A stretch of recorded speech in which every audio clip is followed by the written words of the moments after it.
மாதிரி ஒரு sex ஒஃபெண்டர், third rated sex offender is deciding the national security interest of my country. நம்ம நாட்டோட பாதுகாப்பு பத்தி ஒரு எபிஸ்டின், ஒரு பிம்பு அவன் முடிவு பண்ணியிருக்கான். பல அனில் அம்பானிக்கும் எபிஸ்டினுக்கு நடந்த இமெயில்ஸ்ல ரொம்ப தெளிவா வெளியே வந்திருக்கு.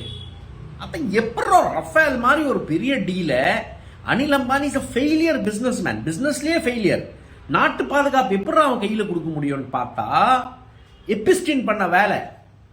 இந்த கம்பெனிக்கு அனில் அம்பானி கம்பெனிக்கு லெஜிட்டிமசி கொடுக்கிறதுக்காக இஸ்ரேல் கம்பெனிஸோட டீல் நிறைய போட வச்சுட்டு ரஃபேல் டீல் இவன் கையில கொடுக்கறாங்க. ஐயோ, என்ன மாதிரி கூத்து இது! ராகுல் காந்தி கரெக்டா சொல்றாரு. Amazing, hats off to that person. நேத்து படிக்க ட்ரை பண்ணாரு. ஒரு மேக்சினோட ஆர்டிக்கல படிக்க ட்ரை பண்றாரு பார்லிமெண்ட்ல. படிக்க கூடாது, அமித்ஷா எந்திரிக்கிறான், கிரண் ரிஜிஜு எந்திரிக்கிறான், ராஜ்நாத் சிங் எந்திரிக்கிறான், கொந்தளிக்கிறான். அதுல என்ன இருக்கு? நாராவானே நம்ம ஆர்மி சீஃப் பியூட்டிஃபுல்லா எழுதியிருக்காரு.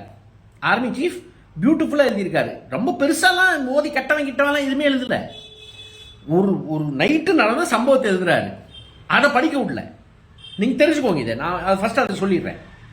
Lieutenant general Yogesh Joshi, chief of northern army command of Indian army, chief northern army command, phone call வருது. என்ன ஃபோன் கால் வருதுன்னா, 4 சைனீஸ் டேங்க்ஸ் வந்து ஒரு ஹில் மேல வருது ஈஸ்ட் லடாக்ல, நம்ம இடத்துல அப்படியே பூர்றோம் உள்ள. இது வந்து army chief general Manoj Mukund நரவானேக்கு இமிடியட்டா பாஸ் ஆகுது. அவர் பேர் மனோஜ் முகுந்த் நரவானே. அவருக்கு இமிடியட்டா பாஸ் ஆன உடனே அவர் உடனே போன் எடுக்கிறாரு. நம்ம இந்தியன் பேஸ்ல இருந்து ஆர்மி இன்ஃபென்ட்ரியோட, சைனா ஆர்மி இன்ஃபென்ட்ரியோட வந்துட்டே இருக்கு டாங்க்ஸோட. இதனோட பெரிய கூத்தா இருக்கு, நம்ம எப்படி ரியாக்ட் பண்றதுன்னு உடனே போன் பண்றாரு. அவர் உடனே போன் பண்றாரு மோடிக்கு, டிஃபென்ஸ் மினிஸ்டருக்கு, நம்ம சீஃப் ஆஃப் ஆர்மி ஸ்டாஃப், மூணு ஆர்மி இதுக்கும் சீஃப் ஒருத்தருக்கு போன் பண்றாரு. அஜித் டோவலுக்கு, அந்த பெருசா அந்த தருந்தர் படத்துல ஒரு சீன் காமிச்சிட்டு வந்திருக்காங்க பாருங்க, அவருக்கு போன் பண்ண. ஃபாரின் மினிஸ்டருக்கு, அப்போ பிபின் ராவத். இவங்க போன் பண்ணி பேசக்குள்ள இது வெயிட் பண்ணு, மேல இருந்து இன்னும் ஆர்டர் வரல. அவர் மோதிக்கு போன் பண்ணல. ஓகே, மீதி எல்லாத்துக்கும் பண்றாரு. இவங்க எல்லாம் ட்ரை பண்றாங்க மோதியை கான்டாக்ட் பண்ண. மேல இருந்து ஆர்டர் வரல. திருப்பி 9:10 ஜோஷி திருப்பி கூப்பிடுறாரு. சார், சைனீஸ் டேங்க் பக்கத்துல வந்துருச்சு. 9:25 நரவானே திருப்பி ராஜ்நாத் சிங் போன் பண்றாரு. ஐயா, என்ன பண்றேன்னு சொல்லுங்க. அப்புறம் பிஎல்ஏ கமாண்டர் மேஜர் ஜெனரல் லியூவின் அவர் சொல்றாரு, சரி நாளைக்கு பேசிக்கலாம், நாளைக்கு பார்ப்போம், நாளைக்கு 9 மணிக்கு நம்ம மீட்டிங் வச்சுக்கலாம் அப்படிங்கிறாரு. என்னடா இது கூத்தா இருக்கு! ஏதோ ஒரு இன்ஸ்ட்ரக்ஷன் வேணுமே.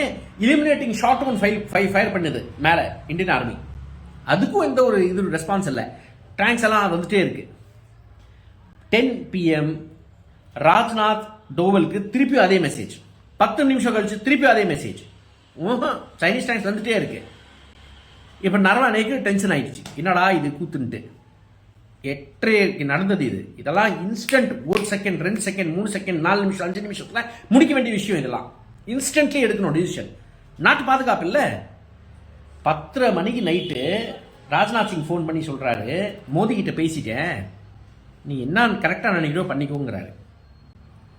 இப்போ அவருக்கு என்ன பண்ணாலும் என் தலை மேலன்ட்டு உட்காந்துச்சு இப்போ விஷயம்.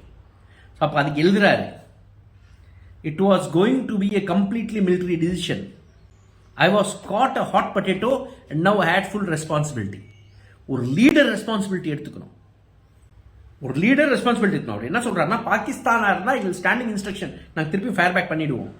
But this is China. நீ சைனா வாயில பேர் எடுக்க மாட்டேங்கிறீங்க. மோடி வாயில சைனா பேர் வர மாட்டேங்குது. இது அவர் எழுதல, நான் சொல்றேன். அவர் இதோட விட்டாரு. இத படிக்க விடல ராஜ்நாத் சிங் நேத்து, அமித்ஷா நேத்து, கிரண் ரிஜிஜு நேத்து, ராகுல் காந்திய. நாட்டு பாதுகாப்பை எங்க டிஸ்கஸ் பண்ணாம எங்க டிஸ்கஸ் பண்ணுவீங்க? சோ மோதியோட கேவலத்தை தெரிஞ்சுக்கோங்க. ஏதோ டான்ஸ் ஆடினாரா எபிஸ்டன் சொன்ன மாதிரி அங்க இங்க. இப்ப நிஜமாவே ட்ரம்ப் சொல்லியிருக்காரு 0% டேரிஃபா அமெரிக்கன் கூட்ஸ் இந்தியாவில் வர்றதுக்கு. என்ன நடக்க போதோ.